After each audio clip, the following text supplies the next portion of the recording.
ẹ ṣe yàrá jẹ mú kí gbogbo ilé ms ẹ jẹ ẹ ṣí kíní kàkà ẹ ṣí Saheed Muslim 2767D ẹ jẹ́ ká bẹ̀rẹ̀ lọ ẹjọ́ ẹ ká bẹ̀rẹ̀ ètò Saheed Muslim ẹ lọ bẹ̀rẹ̀ ètò bẹ́ẹ̀ ni 2767D bẹ́ẹ̀ ni ẹ ká bẹ̀rẹ̀ ètò tabarẹ́ni tó fẹ́ mọ̀ nípa Elédùmarè àbí Ọlọ́run àbọ̀wọ̀n òrìṣà àbọ̀wọ̀n alálẹ̀ tẹ́ni náà bá jẹ́ ọmọ Yorùbá kó kàn sọ́wọ́n àgbàlagbà wọn á tún sọ fún dáadáa.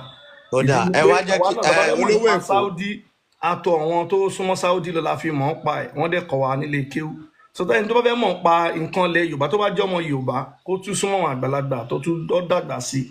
Kùránì tẹ wá fẹ́ máa kà tẹ fẹ́ tún ẹni yẹn. sùn nǹkan tó mi tẹ̀ fẹ́ sọ ni pé ìgbà tó ọmọ Yorùbá ọmọ Elédùmarè tó tún lè ta Elédùmarè bá ọmọ Yorùbá mọ Allah. So àwa dẹ̀ ti mọ̀ pé Allah ń sin òkúta làlá àwa ń kà á padà lẹ́rìí. Nǹkan tó bá fún mi nìyẹn ọmọ Òkúta kọ́ ni Allah o. mi ò ṣàlàyé fún yàn mi ò rojọ́. Ajọ́ ń sọ Yorùbá tẹ́ ẹ̀ mọ Olódùmarè. So adẹ̀mọ̀ Allah. So Òkúta kọ́ ni wọ́n pè ní Allah. adẹ̀mọ̀ Muhammadu. Òkúta kọ́ ni wọ́n pè ní Allah. ẹ jẹ́ ká wé lọ ẹjọ́. ẹ jọ̀ọ́ ẹ má bínú ẹ kúrọ̀lẹ́ ẹ kalẹ̀ mo kí gbogbo. Ọlọ́run sì fún alágbòye ẹ̀sìn àbá níbi tó lérè ẹ ṣé gan ni. kì í ṣe Yorùbá ní àbí Fúlàní. ẹ ṣé bàbá. ẹ ṣé gan ni. ms ó yá ẹ jẹ́ ká gbóhùn sókè mo kí gbogbo ilé lẹ́ẹ̀kan sí ẹjọ́ mo kí gbogbo ilé ms ó yá ẹ jẹ́ ká. èmi náà kí everybody àbọ̀rú àbọ̀yé o. kí ọjọ́ kó dá mi lóhùn náà mo ní ṣe Fúlàní ní àbí Yorùbá. wọ́n ti lọ. Yorùbá kúkú ni. ó yá ms ẹ jẹ́ ká kàwé lọ. Abu Burda reported Allah messenger as saying.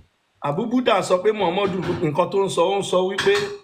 There will come people among the Muslims on the day of resurrection with a heavy sins as a mountain. Ó ní tó bá di ọjọ́ ìdájọ́ àwọn Muslim tí wọ́n ṣe ẹ̀ṣẹ̀ tí ẹ̀ṣẹ̀ wọn pọ̀ tó tóbi gan tó tóbi bí àpáta wọ́n máa wà lọ́jọ́ yẹn lọ́jọ́ ìdájọ́. And Allah will forgive them. Allah máa wá dáríjì wọn. And he will place them in their stead, the Jews and the Christians. Allah máa wá fi àwọn Muslim tó ṣẹ̀ yẹn ó máa fi àwọn Christian àtàwọn Jew a wá fi rọ́pò ẹ̀ṣẹ̀ tó ṣẹ̀ ó máa yọ àwọn Muslim yẹn kúrò a wá kó àwọn Christian a wá kó wọn sí àyè tó yẹ káwọn Muslim yẹn wà nínú iná ẹ kàwé lọ. Abu Raud said. Abu Raud wípé. I do not know as to who is in doubt. Ó lóun ò mọ̀ fẹ́ni tó bá ń ṣe iyèméjì. I narrated it to Umar. Ó lóun ṣàlàyé fún Umar. Whereupon he said. Wípé ńgbà tó sọ pé.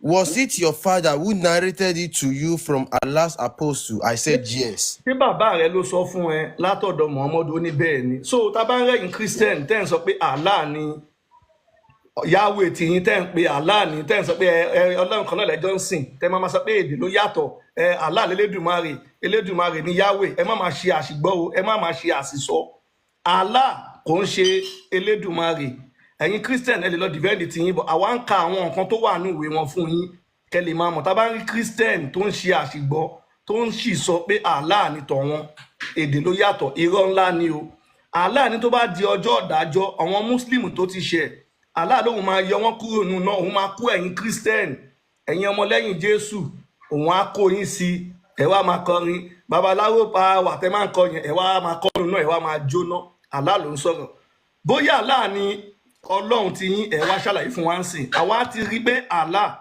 kọ́ ni Elédùmarè tiwa àwa ní ẹ̀rí tó pọ̀ máa dejú màmá mú ẹ̀rí bíi mílíọ̀nù jáde Allah yàtọ̀ sí Elédùmarè so abẹ̀rẹ̀ báyìí tabalẹ̀ tó fẹ́ sọ̀rọ̀ wọ́n lè gbé ẹnu sí mic tí tó tún gbé mi jáde. Sheikh Kobi Sheikh Robi àwọn orúkọ ìgan Olódùmarè. ẹ káalẹ́ akúrò lẹ́sà. ẹ káàbọ̀ sà. Ọlọ́run kó jẹ́ ká ríra wa pẹ́. àṣẹ o. mo kí àáfàá wa Sheikh Ìràwọ̀ orúkọ náà tán mọ́tẹ́ kí gbogbo wa tá à ń ṣètò tá a jẹ́ ọmọ Yorùbá máa gbé níbi àdíìsì tí àkọ́kọ́ rí ẹ má bínú gbogbo ẹ̀yin brothers mi ṣe rí àdíìsì lélẹ̀ ọ̀pọ̀lọpọ̀ àdíìsì yẹn irọ́ pọ̀. ẹ jọ wọn ti ṣàbọrúbọ yìí. wọn ò tí ì ṣe o. tẹ bá ti ṣàbọrúbọ yìí ẹ já wọn bọ́lẹ̀. wọn máa ṣe ọmọ Yorùbá ni wọn ṣe é gẹ́gẹ́ bá àṣà ẹ̀kan kí wà àbọrúbọ yìí kẹ́ni ṣó ńlẹ̀. brother yìí máa burú díẹ̀ o àbọrúbọ yìí àbọ̀yìnbọ̀yì ṣe é ṣe ó yẹ ẹni ṣọlẹ̀. èmi ò mọ mo ṣe wọ́ bí for the first time ni ẹ má jọ jáyàn bọ́lẹ̀ ẹ̀kọ́ tá a fẹ́ kọ́ ó ju kán jáyàn bọ́lẹ̀ lọ. bẹ́ẹ̀ni bẹ́ẹ̀ni. ṣe rí gbogbo ọ̀pọ̀lọpọ̀ àdìsí sà kò bá jẹ́ sọ ihu Buhari kò bá jẹ́ sọ ihu Muslim irọ́ pọ̀ ń bẹ sà tó confam 100% assurance irọ́ pọ̀ ń bẹ gan-an ìyẹn ni mo fẹ́ kó yé wa náà sà. so nínú àwọn irọ́ yẹn náà lélẹ́yìí inú mi máa dùn tá a bá máa kà á kí a máa wá sọ èyí tó jẹ́rọ́ ń bẹ̀ a máa tọ́ka sí èyí tó bá jẹ́ tó súnmọ́ ìlàkàì. ẹ má bínú rẹ̀ ní díẹ̀ ni. Sheikh ẹ má bínú ṣé lákọ̀ọ́kọ́ ṣé nítorí pé ẹ̀yin náà rí i pé ọ̀rọ̀ tí Muhammadu sọ ń bì ó fẹ́ kù díẹ̀ káàtó lẹ ṣe sọ wípé irọ́ ni àbí nítorí pé ẹ rí sọ wípé irọ́ ni àbí nítorí pé ẹ rí ẹ mọ̀ tẹ́lẹ̀tẹ́lẹ̀ a ò mọ nǹkan a ò mọ̀ pé àdìtì kan irọ́ o mo gbà tí mo wà skul tí mo ṣe IRK àdìtì oríṣiríṣi àdìtì ni wọ́n máa ń fún wa wọn ò pè kan ní fún wa secondary level nìyẹn kò ń ṣe professional. mo ní fàájì sọ fún yín pé wọn ò pe àdìtì kan ní irọ́ gbogbo táìmù nígbà tá a dàgbà náà ẹ ṣe sùúrù nígbà tá a dàgbà náà wọn ò sọ pé àdìtì kan irọ́ but ìgbà tó di pé àwa bẹ̀rẹ̀ sí tọwọ́ bọ àdìtì jẹ́ wọn pé sọ̀yí Buhari from volume 1 to 9 ni mi wàá mọ̀ and this particular hadith ó máa wà nù hadith yẹn ṣé ẹ máa wá gba sáré sọ ìdí tó fi dẹ́rọ́ ẹ jẹ́ kí n fún yín ní kí ìkànnì sà. ẹ ṣe sùúrù torí nísìn tá a bá máa àwọn hadith yìí compilation ni ó dín dín ìwé ni ṣé ẹ fẹ́ gba bóyá bíi page 1 to 10 ẹ máa gbà yẹn gbọ́ page 11 12 ẹ nígbà yẹn gbọ́ because àwa kọ́ la kọ àwọn hadith yìí ó dẹ̀ ti wà núwèé everybody ní access sí so ó rí bákan ẹ má bínú ẹ lè ṣàlàyé àárín yẹn. ẹ ṣe inú mi dùn tẹ́ni kí n ṣàlàyé sà ṣe rí a máa ń sọ nǹkan kan tá a bá sọ pé kí wọ́n mú reference wá bóyá Kùránì ni bóyá Bible ni bóyá bìkan ni whatever reference téèyàn bá fẹ́ mú wá àtàdís ṣe rí ẹ̀sìn ìsìláàmù náà views tó wà ń bẹ̀ ó wọ 1000 professionally lèmi sọ̀rọ̀ views ó pọ̀ gbogbo èyí tó bá fẹ́ jẹ́ views tó bá fi lè hùn kó jẹ́ tó bá ti tako làákàì ní view àwọn kan tó bá ti tako làákàì is not acceptable. ṣe rí ọ̀rọ̀ tẹ́ ń sọ ọ̀rọ̀ làákàì ni níbí báyìí ọ̀rọ̀ làákàì ni ṣe to understand ìlàákàì yẹn dẹ̀ wà before kódà gan Ọlọ́run tó dá wa gan àbí kinní kan ìlàákàì yẹn ó fẹ́ ká máa fi ṣiṣẹ́ in any elevation tó bá wùn kó lè wà use your brain. so any ọ̀rọ̀ tó bá ti wá bẹ́ àdìsí kan ni tí ò bá ti bá làákàì mu nínú ọmọlúàbí ọmọ ènìyàn is not acceptable. gbogbo ẹni àdìsí tẹ́ bá fẹ́ kà tí ò bá ti bá làákàì mu is unacceptable.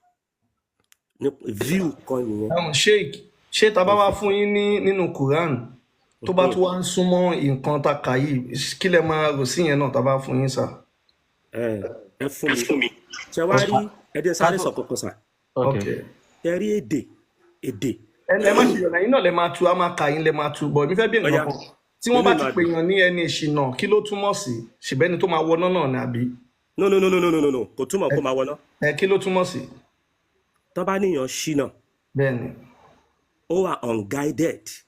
ok ó túmọ̀ ojú ọ̀nà náà ló wá àbí. kò sí lójú ọ̀nà but tó bá sọ fún pé báyìí. ṣe mo ti gbọ́ èmi ò gbọ́ Yorùbá dáadáa bọ̀ nǹkan tí mo fẹ́ béèrè lọ́wọ́ yín ni pé ṣé mọ̀ pé nínú Quran ó wà pé Islam nìkan ni ẹ̀sìn tí Allah gbà ṣé mọ̀ pé ẹ̀sìn tó kù tí ó gbà báyẹn nínú náà ni wọ́n wà àwọn kan wà ẹ jẹ́ ká kàn máa jọ wò pé ká má ti wọnú ìwé ká kàn jọ máa kí gbogbo àtàwọn méjì jọ máa fi tó ń jẹ́ Islam sà ibi tí mistake wà nìyẹn sà. máa fi hàn yín ẹ jẹ́ kí gbogbo máa fòye wò nínú Quran ó wà pé Muslim nìkan ni Allah accept so àwọn ẹ̀sìn tó kù yẹn ó ṣe Muslim ó ṣe Islam muslim Islam ó ṣe Islam muslim Islam yes bẹ́ẹ̀ ni sir Islam nìkan ni Allah accept àwọn ẹ̀sìn bíi Christian àwọn tó kù báyẹn ó túmọ̀ sí christianity pé nínú ẹ náà máa ni gbọ́ wọ́n sà ń lọ. ẹ jẹ́ kí n ṣàlàyé àárín yẹn jẹ́ kí n ṣàlàyé fún yín sà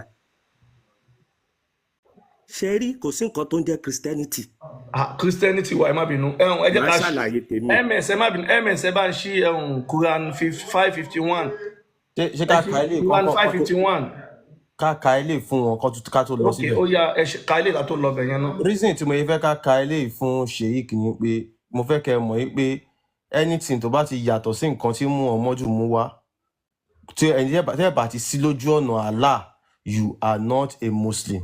Kí ni nǹkan náà pè ní Islam? Islam ni submission to the will of Allah. So tẹ́ bá ti wà lójú ọ̀nà Allah, submission to the will of Allah.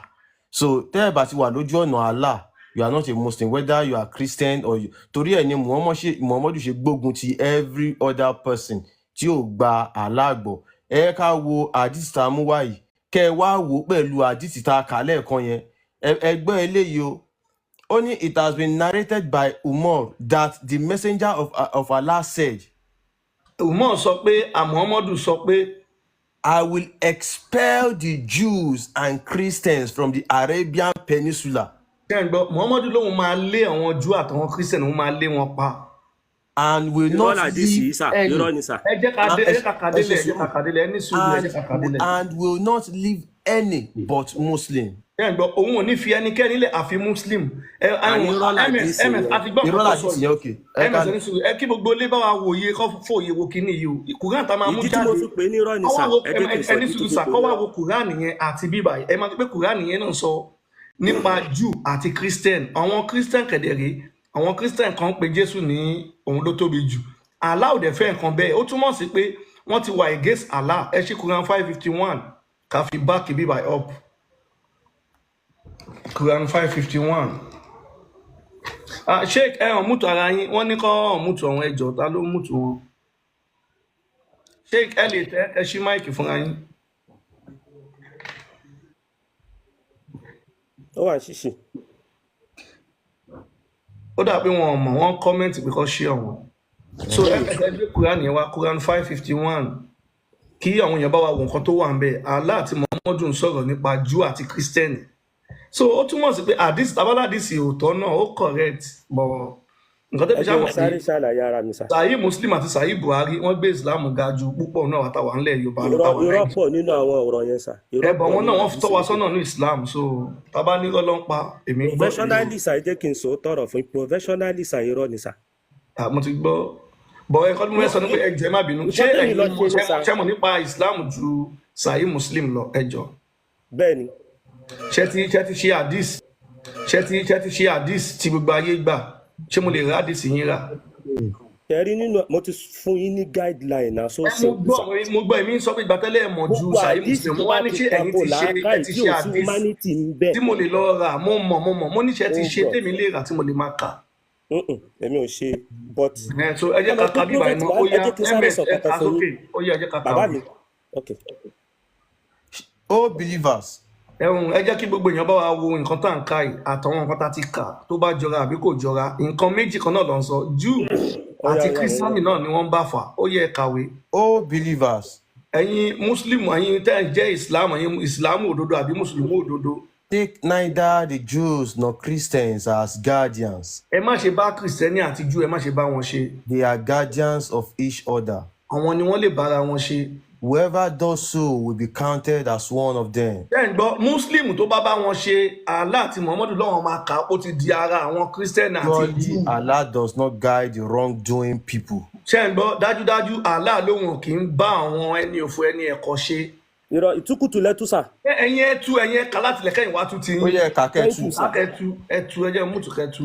ẹ ṣe yá ayọ́ alẹ́bí na àmọ́nù ọlọ́run ni mo pè yín tẹ́ ẹ nígbàgbọ́ látẹ̀tẹ̀kìsú yahuda wa nasọ́ra awliyaha má bá yahudi àti nasọ́ra má mú wọn lọ́rẹ̀ báàdùkún awliyaha bádìn torí ọ̀rẹ́ làwọn méjèèjì wàmọ́ ìyàtọ̀ wá lámìnkùn ẹni tó bá wá bẹ́sẹ̀ sẹ́yìn inú yín fa innahu minhu yahadil qawma zalimina torí pé ọlọ́run ọba ò kí ń fi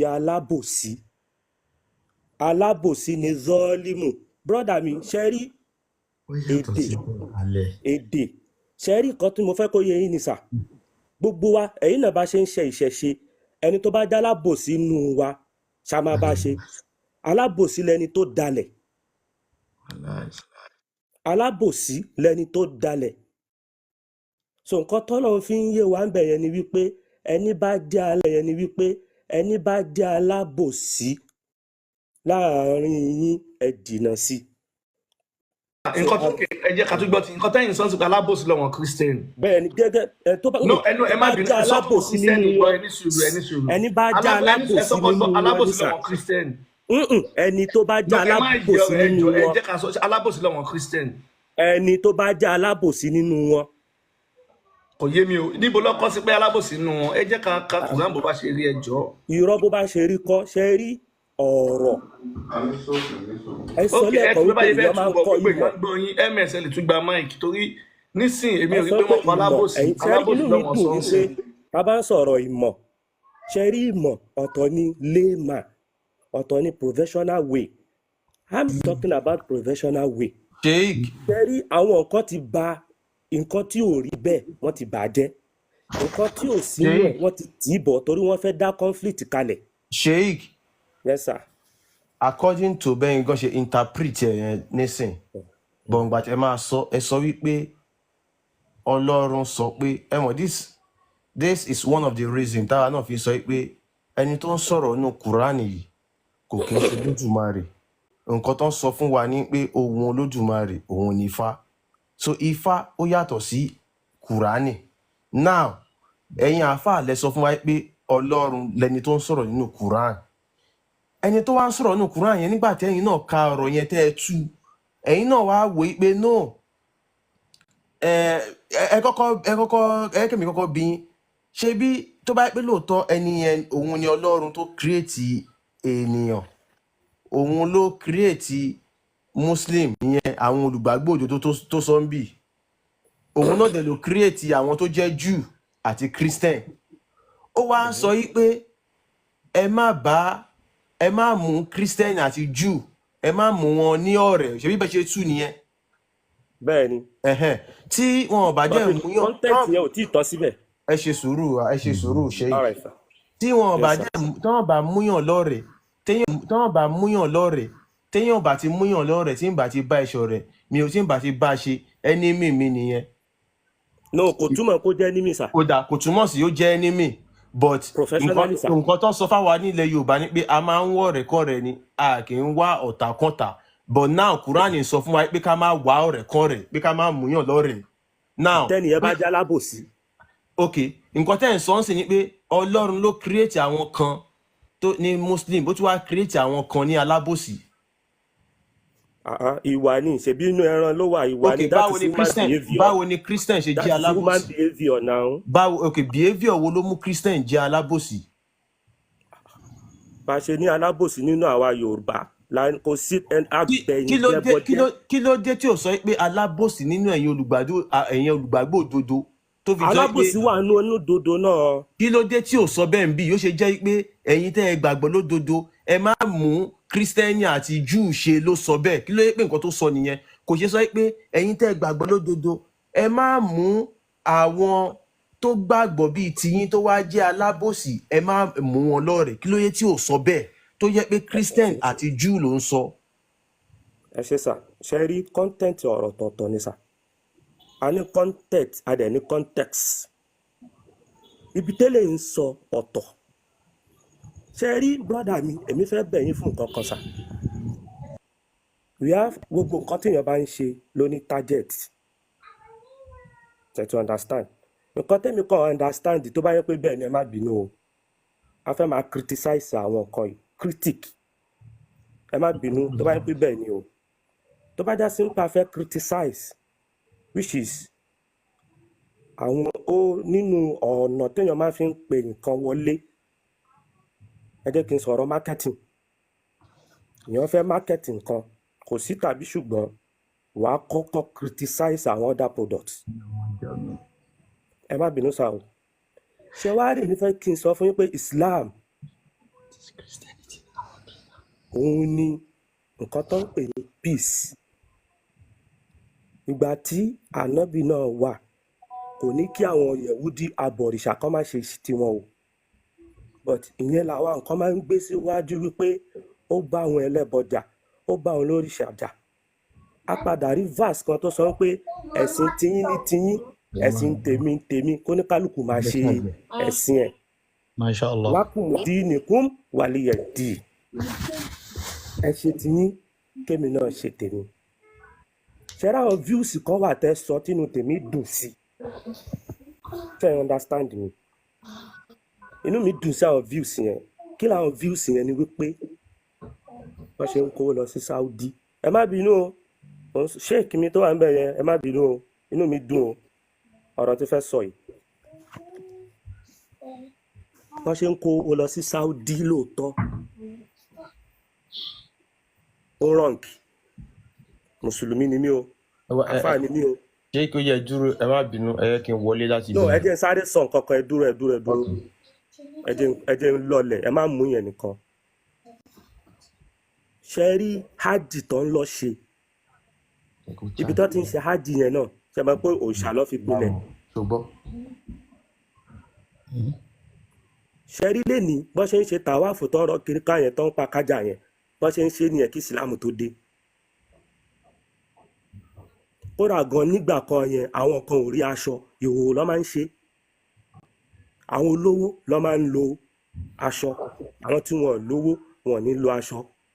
Wọ́n dẹ̀ ń ṣe òòṣà yẹn ń bẹ̀, wọ́n ń rọ kiri ká nǹkan yẹn. Òun náà ló exist dèní. But nǹkan tó ṣe ni wípé wọ́n yọ a máa ń sọ English kan pé bóyá the same bottle or the same wine inside the same bottle or something like that tí mo mọ bí ṣe ṣàlàyé mọ́. So nǹkan tí wọ́n ń ṣe ń gbà yẹn náà la ṣe ń ṣe dèní. But mind àbí ká sọ pé intention ta fi ń ṣe ló yàtọ̀ sí ara wọn. àfà Yes, sir. ṣe rí ogo bí tẹ́ ẹ sọ̀rọ̀ dé yẹn sìn ṣe rí ogo bí tẹ́ ẹ sọ̀rọ̀ dé yẹn sìn tá a bá ní ká tún wọ ibẹ̀ yẹn ó lè take ẹ̀ ń sọ sìn wípé ọkọ̀ tí ẹ̀ kọ́ padà sórí eléyìí Yes, sir. nǹkan tó sọ ń bì pẹ̀lú àdìtì tá a mú wá ó yẹ kẹ́ ẹ ti mọ̀ ó ti fìdí ẹ̀ múlẹ̀ wípé ọ̀tá òun ni Christian àti Jew jẹ́ sí Muhammad ló Wọ́n ń fi ṣọ̀tá gbogbo sá. ẹ ṣe sùúrù àdìtì tá a Wọ́n mú ń wá ṣọ̀tá. yẹn correct Aládìsí yẹn irọ́ ni sẹ́. tá àdìsí yẹn tó bá jẹ́ irọ́ ni kò ní sọ fún wọn níbí wípé kán má mú wọn lọ́rẹ̀ẹ́ nǹkan tó Àláwọn tó máa bá jálábò sínú wọn là ń sọ. àfà kò dárúkọ gbogbo nǹkan tẹ́ ẹ̀ ń sọ yìí kò dé ibo Ẹbí nǹkan tẹ́yìn dárúkọ náà ń tú yẹn ò alábòsí rí bíi bẹ́ẹ̀. Nǹkan tẹ́ ń tú yẹn ò rí bẹ́ẹ̀. kò sálábòsí inú Alábòsí. ẹ má bínú àfà torí pé ọ̀rọ̀ ibi ẹ méjì jẹ́ ló ká fẹ́ touch ẹ kà fún wọn ní english tán fi tú ẹ kà fún wọn. ibi Wọn ò méjì lè la rí fẹ́ English touch yẹn tú from láéláé. this Wọn ò thing lè rí tú láyé this láyé verse English.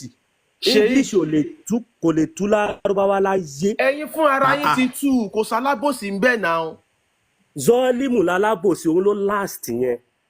Kọ́ọ̀mù zọ́ọ́límù lọ́lọ́run fi generalize gbogbo wọn. ló fi generalize àwọn Jew àti Christian. Fún àwọn tó bá jálábòsí inú wọn. So ẹ ṣe rí bẹ́ẹ̀ ṣe ń bọ̀ látòkè yẹn ẹ lè gba ẹ má ṣe mistake ṣé ẹ máa wọn tí Wọn ò lè ṣe mistake lárúbáwá láyé sà. ṣe ẹ má jẹ ẹ kí n tún kọ yín ní kíní ẹ má bínú ọ ó dà pé ilẹ̀ òwò kíní dáadáa o Mo wò nǹkan dáadáa tí sà. Allah sọ ń bì ní pé ẹni tí ó bá bá wọn ṣe ẹni Ẹ má fi English yẹn tú sà. àà Èyí tèmi bá tú ni tẹ gbọ́ sà. irọ́ o Oníṣẹ́ tèmi ṣe ni. láíláí mo ṣe máa gbọ́ nǹkan tẹ́ ẹ bá tú kí ni nǹkan tẹ́ ẹ bá Èwo lẹ dé wá fẹ́ gbọ́ sà? Títa lẹ fẹ́ gbọ́. Títa lẹ fẹ́ ṣéwù gbọ́. ẹni sùúrù ẹni sùúrù Títa lẹ fẹ́ gbọ́. ṣéwù ẹni sùúrù Ṣé ti ṣéwù ẹni English sùúrù lẹ fẹ́ gbọ́? ṣéwù ẹni sùúrù ẹni nǹkan tí sùúrù. ẹ má bínú ìwà Àwọn eléyìí lẹ́sìn dá wàhálà lẹ̀ sínú ẹ̀sìn ni. ìwà lẹ́sìn ẹ má bínú ṣe nǹkan tó wà ń bì ẹ̀yin tẹ ẹ ṣe sùúrù ohun mò ń tú Ẹ yìí o gbọ́ tọmọ ìyá yín, ẹ má gbọ́ tẹ́lẹ̀ lẹ́ni o, ẹ gbọ́ tọmọ ìyá yín. ẹ ṣe sùúrù ṣe Yes, ẹ̀yin sir. tẹ ẹ gbàgbọ́ lódodo má ṣe mú Jew àti Kristẹni ní ọ̀rẹ́ ayò àwọn ni ọ̀rẹ́ ara wọn ẹnikẹ́ni tó bá ṣe bẹ́ẹ̀ láàrin yín àwọn tó gbàgbọ́ lódodo ló ń bá wí nǹkan tó kọ́kọ́ fi bẹ̀rẹ̀ nìyẹn ẹnikẹ́ni tó bá wí nǹkan tó kọ́kọ́ fi bẹ̀rẹ̀ nìyẹn ẹnikẹ́ni tó bá ṣe bẹ́ẹ̀ dàtí ẹnikẹ́ni tó bá wá mú àwọn Júù àti Christian lọ́rẹ̀ẹ́ ayò ó ti di ara wọn lódodo. Allah òun ò kí ń gáìdì, òun ò kí ń tọ́ alábòsí sọ́nà, tó túmọ̀ sí pé ẹni ìwọ tó bá ti lọ bá àwọn Júù àti Kristẹni ṣe ó ti dára wọn, ẹni yẹn ní alábòsí. irọ́ ni bẹ́ẹ̀ kọ́. Kò sọ wípé Christian àti Júù lálábòsí. That's why tí mò ń sọ fún yín wípé èdè Lárúbáwá yàtọ̀ sí èdè English. Bàbá mi èyí tí wọ́n tú yẹn ni wọ́n tú gangan. Bí àfa yẹn bí bàbá mi Sheikh ẹni sùúrù. Bí bàbá yìí ṣe tú gangan. Sẹ́yìn kọ́ Lárúbáwá ni sà. MS ṣé mọ́ àdìsá Lárúbáwá ni. Àjọlọ́lé kéwù ni sà. MS ṣé mọ́ àdìsá kalẹ̀ kan yẹn. Báyìí Mùsùlùmí yẹn tó ní wọ́n máa fi ọwọ́ tó ní wọ́n máa fi wọn lẹ́sìn ìwà lẹ́sìn. Ẹ̀yẹ́ má wọrí ìṣẹ́bí kí n tutù lágbáwá ni ẹ̀yẹ́ má wọrí. Ìwà lẹ́sìn fi wọ́n lè àlọ́ lè kéwú. Ẹ ṣí Quran 91:21-98. Ẹ ṣí Quran 21:98. Ẹ mọ̀ máa rí pé àwọn nǹkan kan wà tá a bá ń sọ fún yín pé òkè ká béèrè lọ́wọ́ wọn. Ṣé Christian ṣé ṣọ́ máa wọ àlùjọ náà yẹ ká béèrè lọ́wọ́ àfà? Ṣé Christian máa wọ àlùjọ náà? Àfà ṣáwọn Yẹ̀húdí àtàwọn Nàsárà ṣé wọ́n máa wà lùjọ́ náà? So ms ẹ bá díẹ̀ lè bèrè ó dà pé wọn ò gbọ́ mi. Ṣé Yẹ̀húdí àti Nàsárà ṣé wọ́n máa wà lùjọ́ náà? Ẹ̀hàn mútu ara yín ṣe ìgẹ̀tì mútu. ms ẹ ṣí ó yẹ ṣí bẹ̀rẹ̀ Quran 21:98. Yẹ̀húdí àti Nàsárà máa wà lùjọ́ náà tó bá ti ní kí ṣe lè fi bẹ̀rẹ̀ wọn mí nínú Quran, ṣe lè fi bẹ̀rẹ̀ wa ẹjọ́ èmi máa ń fẹ́ no ẹjọ́ sá ẹni bíbá a máa ń mú ẹ̀rí wá ẹjọ́ as a professional tẹ́lẹ̀ bẹ́ẹ̀ sọ yẹn a máa ń fẹ́ ẹ̀rí bíbá à ń sọ̀rọ̀ lórí ẹjọ́ sá tọwọ́tọwọ́. So ms ó yẹ ká bíbá jẹ́ kàkà. Ó yá àfà ẹ̀ máa gbọ́ bí o. Ó ní certainly you disbelievers. Ó ní certainly you disbelievers. Tẹ́ ń gbọ́ dájúdájú ẹ̀yin tẹ́ gbàgbọ́. Whatever you worshipped instead of. Ẹ máa kàdé ẹ̀dẹ̀ ká máa sọ fún wọn kò rẹ̀ máa kó gùn. Nǹkan kí nǹkan tẹ́ ẹ bá ń sìn àbí tẹ́ ẹ bá ń bọ. Instead of Allah. Àyàfi Allah ṣe ń gbọ́ o. Ìjọba yàtọ̀ sí Allah. Will be the fuel of hell. Ṣe ń gbọ́ òun la máa fi ko iná. Ṣe rí ń bẹ̀ yẹn pé ok ṣó yọ Christians ọ̀tọ̀ òun mo sọ pé tẹ bá rí ibi tí wọ́n ti ní Christian àti Jew àwọn àlùjọ náà ẹ lè fún mi. Ìdí ni pé Allah ẹnikẹ́ni tí ó bá ti gba ìsìlámù ẹni bẹ́ẹ̀ ni yóò gba Allah àwa ní ẹ̀rí tó gbọ́dọ̀ máa mú jáde. Ṣó lo ìsìlámù bíbá yìí sà? Ẹ má bínú tó bá ti sọ pé disbeliever kí ni wọ́n sọ ẹni tí ò ṣe ìsìlámù ẹ jẹ́ kí n bá yín sọ̀rọ̀. Ẹjọ́ kẹ́lómi tún ṣí máa ń kọ́ sọ̀rọ̀ ẹni tí ó bá ti pè pé ẹni tí ó gbàgbọ́ ẹni tí ó ṣe ìsìlámù ló ń bá wí. Nǹkan tó ṣẹlẹ̀ ni pé Sheikh sọ̀rọ̀ ìsìlámù bíbá yìí sà. Ẹ jẹ́ pa máìkì tẹ́ bá ti gbà jẹ́ pa máìkì. Sheikh mo understand yín pa. Ẹ̀yin náà ti realize wípé àwọn èèyàn ti enter Quran wọ́n ti rí pé number 1. God bless you my brother. Kò gbé ìfẹ́ dání rárá. Ìfẹ́ yẹn lẹ́yìn wá fẹ́ máa lò sí lẹ́fẹ́ máa sọ pé òkè lẹ́fẹ́ nọ́mbà mo kọ́kọ́ fẹ́ kẹ́ di kíní kan mú. Allah tó ń sọ̀rọ̀ nínú Quran yìí òun kọ́ ni Ọlọ́run ẹ dì yẹn mú dandan ni. Kí ni now ẹ sọ ọ̀rọ̀ kan lẹ́ẹ̀kan tí mo ní mo fẹ́ fún yín lésì ẹ̀. Ẹni Kaaba tí wọ́n lọ ń sìn òun lọ gbé síbẹ̀ yẹn ẹni wọ́n ti ń lọ tẹ́lẹ̀ ẹni gbogbo bọ́n ṣe ń gbà yẹn ẹ̀yin èèyàn ẹ má gbàgbé ọ̀rọ̀ pé mo sọ kínní ní àná bóyá jẹta gbogbo nǹkan tí mùsùlùmí ṣe pátá tí wọ́n ṣe ní ìgbà yẹn tí wọ́n ṣe nísìn òun náà ni wọ́n ṣe ń gbà yẹn kò sí yàtọ̀. Bẹ́ẹ̀ ni sà. Now ẹ kí n fún ilé example ẹ rí bọ́ sọ pé àwọn wọ́n tawaf nísìn nígbà yẹn wọ́n worship òkúta there is one black stone tí wọ́n máa ń worship ní àárín Mecca àti Medina wọ́n gbé Blackstone yẹn sìn wọ́n fún lórúkọ mi wọ́n pè ní Ajara tulẹ̀ Aswa àbí kí náà pè wọ́n gbé sí Kaaba gbogbo wọn dẹ̀ ń tà wá fún ẹ̀ wọ́n dẹ̀ ń pọ́n ọlá wọ́n sì ń wọ́ wọ́n wá sọ fún wa pé Islam ní pó yàtọ̀ sí ti tẹ́lẹ̀ ìyẹn ní now nǹkan kan ni mo fẹ́ kẹ́ ẹ mọ̀ ṣé rí gbogbo nǹkan tí wọ́n ń ṣe nísìn òun ni wọ́n ń ṣe ń gbà yẹn àwọn tó dẹ̀ ṣe ń gbà yẹn nígbà tí wọ́n bí Muhammad especially bàbá Muhammad fún ara ẹ̀ tó jẹ́ Abdullah nígbà tí wọ́n bi Muhammad wípé èèyàn kan lọ bá Muhammad pé ibo ni bàbá òun wà, ẹni tó ń béèrè bàbá ẹ̀ yẹn kí ni bàbá ẹ̀, ṣebí pagan ni. Muhammad sọ fún yín pé bàbá ẹ̀ wà nù ná. Now ìgbà tẹ́ni yẹn yí sẹ́ padà Muhammad irọ́ làdìsí yẹn sà. àtẹ bá fẹ́ àdìsí yẹn a máa gbé síbẹ̀ yín náà lè máa sọ pé fake ni but máa sọ̀rọ̀ délẹ̀. Nígbà tẹ́ni yẹn yójú padà Muhammad yójú padà ó Mohammed wá ò lè sọ sọ fún láyé yín pé bàbá òun wà nùnà. ẹ ṣe sùúrù máa sọ fún yín. irọ́ làdìsí yẹn sà.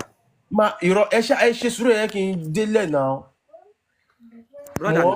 Muhammad yójú padà sẹ́ni yẹn ó sọ fún yín pé bàbá ẹ àti bàbá mi ìyẹn bàbá tòun ìyẹn Abdullah pé àwọn méjèèjì wọ́n wà nù ná. Now mo fẹ́ kẹ́ di kíní kan mú.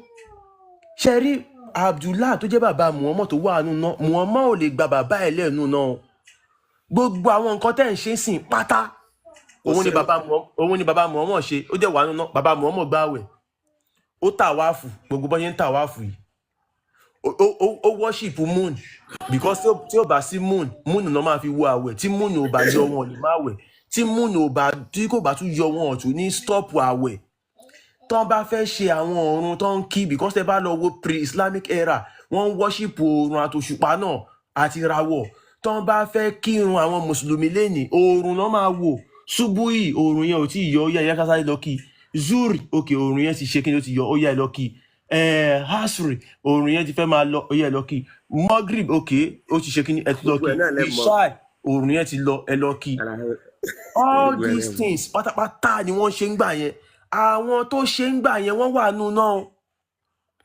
Kí ni àrídájú pé yín tẹ́ ẹ ṣe ń sìn yẹn ò ní wọná. kò tí ì sálì dánná ṣàìdé nǹkan rẹ ti ń lérí àyẹ̀ kò sí nǹkan tó ń jẹ́ náà kọ̀ náà. Kí ni nǹkan tẹ́ ẹ sọ mo ní wọ́n bi ànábì sọ pé bàbá òun wà nù náà ẹni kò sí náà. àní irọ́ làdìsí yẹn ẹ jẹ́ ká gbé sílẹ̀ aka ìsà brọ́dà mi ẹ jẹ́ ìsà kọ̀ọ̀kan. Ok tí irọ́ bá jẹ́ àdìsí yẹn bá jẹ́ àwọn ẹ jẹ́ ká fi yẹra wa sàn. ẹ ṣe sùúrù ẹ sọ pé kò yóò yàtọ̀ ń gbà yẹn sísìn táwa ló dá iná ta ló create iná tàlùjọ náà. wọn ì tí ì dáná kò tí ì síná kò tí ì sálìjọ náà báyìí. kò tí ì sí báyìí náà. Bẹ́ẹ̀ ni mo sọ fún yín. Kí ló yẹ tí wọ́n sọ fáwọn èèyàn máa wọ náà kí ló tí mọ̀ mọ́ fi sọ pé èèyàn kan wà nù náà. àní rọ́là díìsì yẹn. ẹ̀ ń sọ sí pé rọ́là díìsì nígbà tí yóò buwá ti tá a ti lọ káfíńtì fún ara wa ẹ jẹ́ ń gbà díìsì yẹn jáde. ìsìlámù ẹ jẹ́ kó yé yín sà.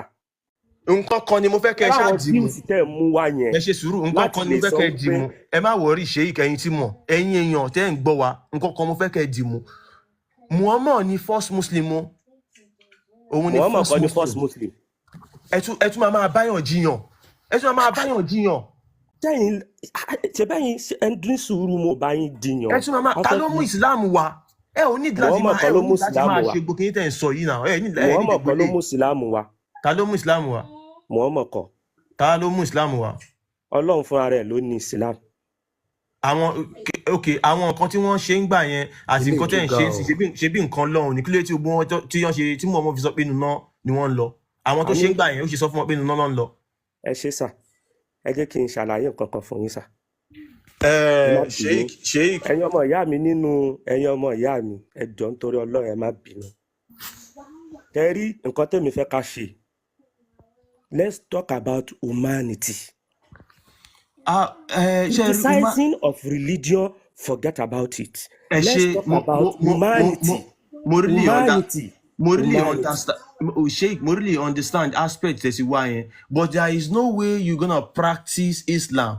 Ideology of Islam kò ní humanity because not all ideology. Don't say this word is totally wrong. The ideology of Islam is 100% of humanity. Ẹ ṣe sùúrù Sheikh. Information control cult òun ni Islam. Ẹ lọ tẹ̀ sí Google bí mo ṣe sọ fún yín yẹn lọ tẹ̀ sí Google. Nígbè which religion is regarded as information control cult? They are just trying to take over the whole world. Islam is purely paganism. What they have been doing then, before the birth of Muhammad, they are still doing it now, up till date. Ẹ má gbé fake. Ẹ̀yin àwọn èèyàn ní kan ẹ má wọrí mi àwọn àṣọ pé kẹ́yìn máa kẹ́ fi Islam lẹ́ o. Mo like bẹ́ẹ̀ ṣe ń preach humanity o, but if you are still practicing Islam, kò ní humanity kankan lọ́wọ́ because a time is coming tí everybody bá gba Islam ọkàn máa pààyàn kiri ni. bí àwọn Sufi bá ṣe ń bá wọn jà. ẹ máa sọ̀rọ̀ kọ̀ọ̀kan ẹjọ́ ẹ ní sùúrù náà ṣéèkì jẹ́ pààrọ̀ kó tó gbọ́rọ̀ lẹ́nu ẹ̀. ẹ jẹ́ kí n ṣàlàyé ọ̀rọ̀ yìí. ní sùúrù jẹ́ kó sọ̀rọ̀ tiẹ̀ tán jáde ẹ̀dẹ̀ ń kó bí ọṣẹ. wọ́n lọ jàre kí ló dé. ẹ sọ̀rọ̀ mo ń gbọ́ yín. ẹ pé interrupt lẹ́nìí so gbogbo wa dákẹ́ and lis ten sí yín but ẹ jẹ́ kí n sáré sọ ọ̀pọ̀ ẹyọ kan. ẹ sọ pé ẹ ní àwọn àdìsí kan irọ́ ni bẹ́ẹ̀ inú àdìsí láti ní wákàtí 5 ìrun tẹ̀ ń kí.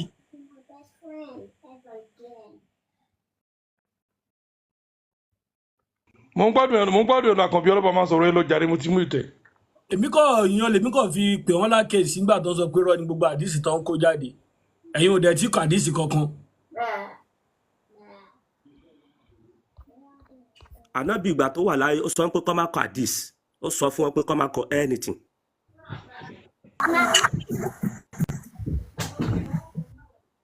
tó ti yẹ yín sà.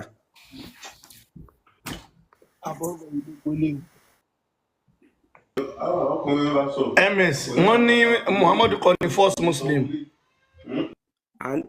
bẹ́ẹ̀ ni. àbúrò àbọ̀yé o. first Muslim ta ni first Muslim. gbogbo àtọ.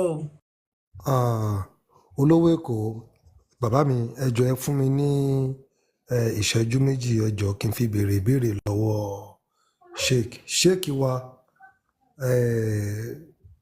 mo kí àbọrúbọyè ẹ jọ̀ọ́ ẹ ṣàlàyé fún mi because wọ́n ní Muhammad ní olùdarí Islam òǹdẹ̀lẹ́ni àkọ́kọ́ tó kọ́kọ́ gba Islam ṣùgbọ́n ẹ ń sọ fún gbogbo àwọn ọmọ káàárọ̀ jíire pé Muhammad kọ́ ni first Muslim ta wá ní first Muslim ẹ jọ̀ọ́ ẹ sọ fún wa. ẹ ṣe sà gbogbo àwọn prophet látòrí Adam bàtó ànábì Adam lọ tán ànábì Idris bàtó kọ ànábì Idris wá kọ ànábì Noah ẹrí Nóhù yẹn ló dé ló ń sọ nípa oneness of Allah òun ni the first person tó wá sọ fún wa nípa oneness of Allah so and the message starts látọ̀dọ̀ Nóhù ni kò ń ṣe Muhammad.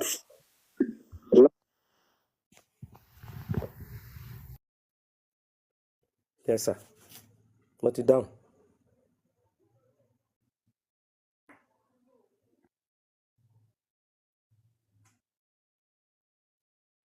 Yes sir. tí mo fẹ́ béèrè lọ́wọ́ yín sìn ṣé Allah ó ní Elédùmarè. èmi ò mọ Yorùbá tẹ́mi fẹ́ pé Allah àlàyé lèmi lè ṣe èmi ò ní a specific word to qualify it in Yorùbá but I can explain it. Go ahead. Allah, the owner of the whole universe. ìyẹn ní ta ni Elédùmarè àbí Allah ni the owner of the whole universe.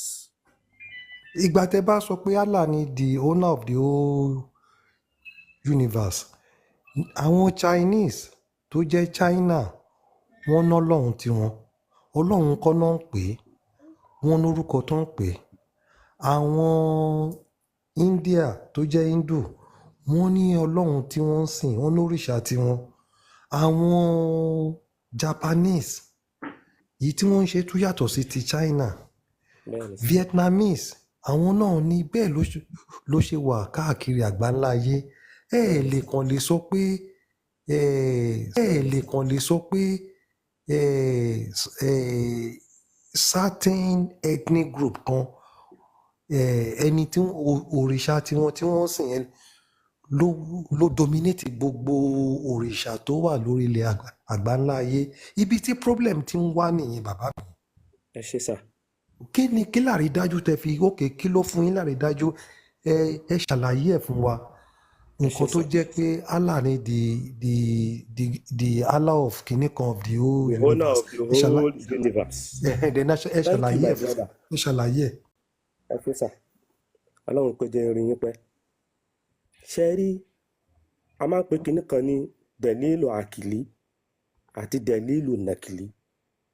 dẹ̀lílù àkìlí yẹn ni wípé nǹkan tí a fẹ́ fi làákàyè dáhùn àti nǹkan tá a fẹ́ wọnú scripture tá a fẹ́ fi dáhùn. ṣe rí ìbéèrè yìí kò nídìí pé èèyàn wọnú scripture kankan àbá ń lọ́nu Kọ̀ránì o àbá ń lọ́nu Bible kò nídìí ẹ̀. dẹ̀lílù àkìlí ni ìlàákàyè ni wọ́n fi ń dáhùn ẹ̀. ìdí tó fi jẹ́ làákàyè ni wípé tá a bá wo story Abraham nínú Kọ̀ránì nígbà tó kọ́kọ́ rí òṣùpá ó pè lọ́lọ́run. ìgbà tó yá tóṣùpá wọ̀ ó ní eléyìí ò kì í ṣe ọlọ́run o ọlọ́run òun ò gbọ́dọ̀ wọ̀. ìgbà tó délẹ̀ kejì òòrùn jáde ó ní eléyìí tóbi ajásí pé eléyìí ni ọlọ́run. ìgbà tíyẹn náà tún wọ̀ ó ní rárá eléyìí ò lè jẹ́ ọlọ́run. ó wá ní nǹkan kan ló máa direct kíní yìí náà. wíwọ̀ tó ń lọ tó ń bọ̀ tó ń jáde tó ń lọ yìí nǹkan kan ló ń control ẹ̀. ajásí pé tó bá control nǹkan yìí ni lọ́lọ́run tóun tó jẹ́ ọ̀gá. so ìdáhùn mi ni wípé gbogbo ilé ayé yìí bá a ṣe rí ó gbọ́dọ̀ wà control by a single person. ìdí tí mo fi sọ bẹ́ẹ̀ ni pé tá a bá gbómi kaná àbá gbé oúnjẹ kaná kò sí tá a bá lọ wò ó àbá yan sèré ẹ jẹ́ kí n lo sèré bá ń ṣe sèré onísèré gbọ́dọ̀ máa yí sọ́tún yí sósì. àfa gbogbo nǹkan tẹ́ ń sọ ni kò sẹ́ni tí ó mọ̀ ń bí báyìí nǹkan tó ń béèrè lọ́wọ́ yín ni kẹ́ dáhùn ẹni Allah ló dá báyìí nǹkan tó ń béèrè lọ́wọ́ yín ni kẹ́ dáhùn ẹni Allah ló dá gbogbo ayé wáyé tó fi jẹ́ pé èdè àràbù nìkan làlá gbọ́ ẹ̀dẹ̀ lóhùn ló dá gbogbo ayé. èdè àràbù nìkan kọ́ ló gbọ́. èdè àràbù nìkan ló gbọ́ tẹ́ bá fẹ́ kí òun sọ bẹ́ẹ̀ fún yín ibo lẹ ti gbọ́ yẹn. tí alábìdù sí Yorùbá. ibo lẹ ti gbọ́ yẹn pé èdè àràbù nìkan ló gbọ́. ẹ jẹ́ dáhùn àfà ẹ wo bí ms ẹ̀ka bíbá yìí ṣe rí pé nǹkan tí àfà sọ nípa nǹkan lọ́sọ̀ ìwọ̀n fún wa lẹ́rìí nínú Quran about this orí lọ sí dáhùn so àwa máa ẹ má bínú àwa máa ń mú ẹ̀rí wá wọ́n ní honorable béèrè lọ́wọ́ yín pé ta ni muslim àkọ́kọ́ ẹ ní Allah ló dá muslim lẹ̀ wọ́n ní ta ni muslim àkọ́kọ́ nǹkan tẹ́ sọ mi bẹ́ẹ̀ ni tó dá ìsìlámù lẹ̀ mi ì mọ ẹni tẹ́ sọ báyà wọ́n máa fún yín lẹ́rìí ẹ̀ka ẹ̀jẹ̀ kàkà Quran kí gbogbo àjọ kà Quran tá fẹ́ kà ní 39:12 so pẹ̀lú ọ̀rọ̀ tí àkànbí sọ́nsìn máa fi kan kù Quran 12:2 tí Allah ní òun sọ Quran kalẹ̀ ní èdè lárúbáwá kó lè bá àyè yín so àwọn wo làlá ń bá wí ó ń bá àwọn aráàbù wí àwọn ọmọ lárúbáwá kò bá wà rán Yorùbá wí so àwa ní ẹ̀rí fún nǹkan tá a bá ń sọ à ń sọ lórí ẹ jẹ́ ká jọ ka bíbá ó yẹ ká ms. ẹ máa gbọ́ ó ní and I am commanded to be the first of those who submit to his will.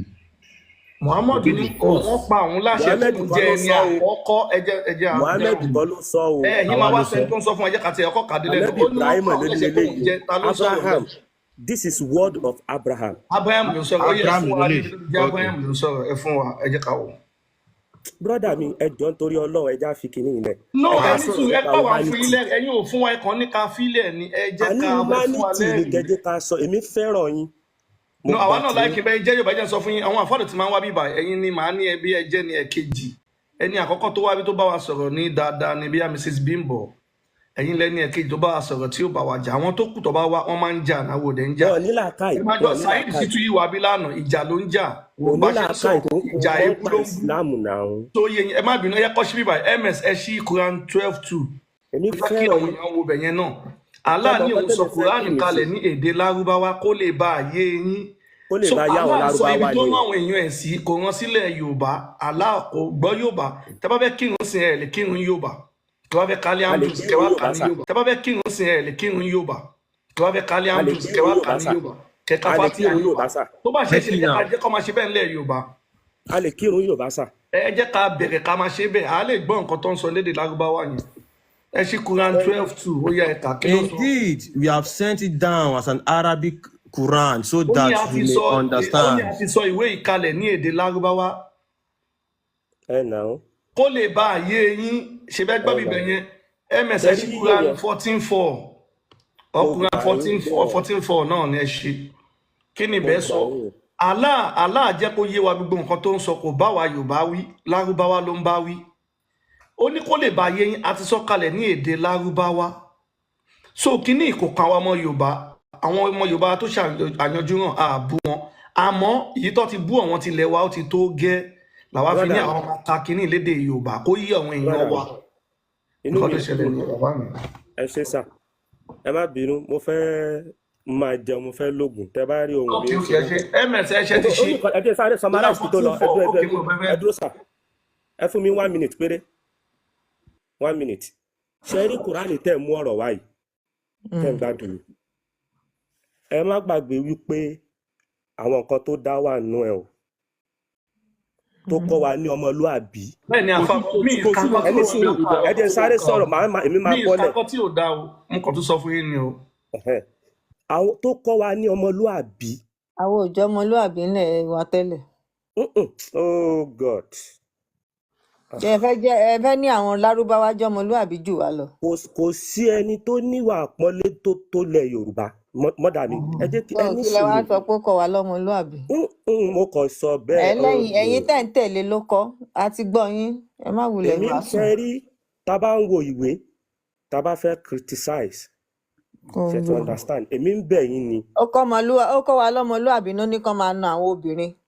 kò sọ pé kọ́ na ọmọ obìnrin mọ́mì mi wà láì rọ ni. kó máa fi ìgbájú kò sọ wípé kọ́ na ọmọ obìnrin. ẹ jẹ́ ká ṣe fún ìyá aládé lè sọ irọ́ ni wọ́n pamọ́.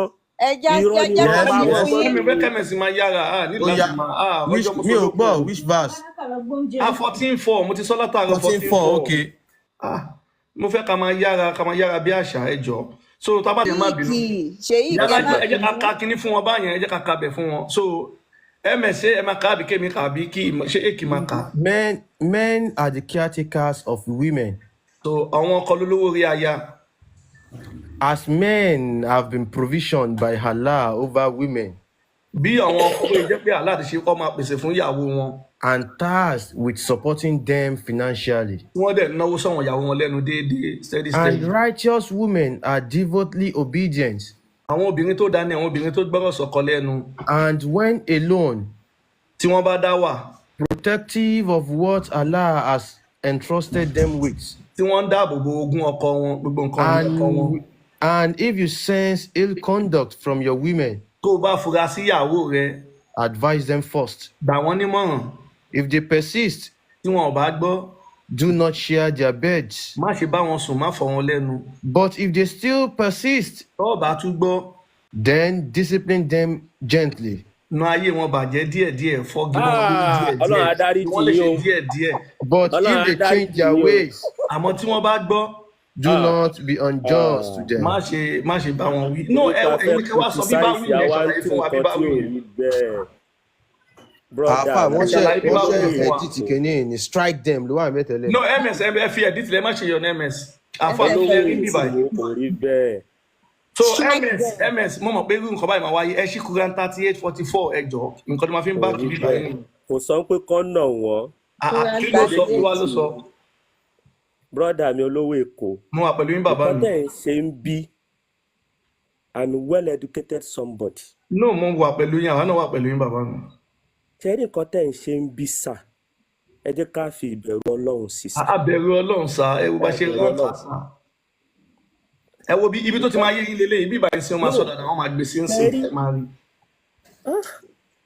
ms òun dà. ṣẹ́rí bàbá fẹ́ sọ̀rọ̀ ọ̀run mi. ó yẹ jẹ́ kàkà ó yẹ ms yẹ ká bíbá ẹni sùn inú mi dùn pàjọ. And we said to him. a sọ fún ọkọ. ìtukùtù ni wọ́n tú sí. ẹni sùúrù bàbá ni ẹni sùúrù náà ó yẹ tún kàlá ti bẹ̀rẹ̀ ms ẹjọ́ àfọ ẹni sùúrù ẹjọ́. Take in your hand a bundle of grass. ẹ tún kàlá ti bẹ̀rẹ̀ ẹ tún kà. And we said to ó yẹ tún kàlá ti bẹ̀rẹ̀ ms grass. ẹjọ́ àfọ ẹni sùúrù ẹjọ́. Take in your hand a bundle of grass. ẹ tún kàlá ti bẹ̀rẹ̀ ẹ tún kà. And we said to him. a sọ fún ọkọ.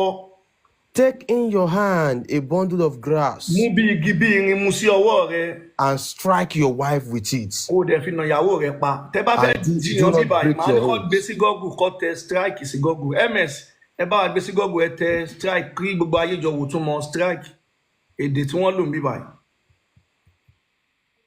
so àfáà mú wà pẹ̀lú yín o tó bá ti gbé sí gọ́gù ẹ lè wá máa ṣàlàyé lọ báyẹn kí gbogbo ayé kàn rí ìtumọ̀ tó bá ní pé beat àti tó bá ní strike ẹ̀hún kínní náà ẹ̀hún ìwàlẹ̀sìn lè ràn mí létí alárúbáwá yẹn mo ti gbàgbé ẹ̀hún náà burú náà náà burú náà tápá wà bàṣẹ ìrántí náà burú náà àbí mo ti gbàgbé lárúbáwá yẹn Uburu náà náà ọ̀nà burú náà àbí kọ̀kọ́ báyẹn nǹkan tó rí lárúbáwá yẹn sọ ìbẹ̀rẹ̀ nìyẹn ẹ bá wa gbé Valeribo Hona. Uburu náà Valeribo Hona. yà ẹ̀hún gbogbo lé ẹ̀wò tún mọ èyìnbó yẹn látúlélẹ̀ àfáà ẹ lè gbá máìkì ń sin ẹjẹ́ mútu. wọ́n ní strike yẹn ní eat forcefully Kẹ́ gba etí ẹ̀. and deliberately with one hand or weapon. kéèyàn lù pẹ̀lú agbára pẹ̀lú agbára ni wọ́n strike wa kí ló dé kí la ṣe kí lẹ̀ṣẹ̀ wa. aláwọ̀ láìpẹ́ obìnrin rárá. nínú Islam yìí yẹn náà ẹ kì í respect obìnrin ẹ kì í fún obìnrin lọ́rọ̀ sọ because ó ti hàn lára yín gan mò ń sọ̀rọ̀ ń sìn ẹ̀ ń jáàlù ni ẹ fẹ́ kí n sọ̀rọ̀ àìmọye àwọn àfáà ló ti ń wá àìmọye àwọn àfáà ló ti ń wá síbí tán ti máa sọ pé gbẹ́nu sọ̀rọ̀ wo obìnrin lásán lásán yìí. ọ̀dẹ̀ ni wọ́n wọn lẹ́kọ̀ọ́ ni.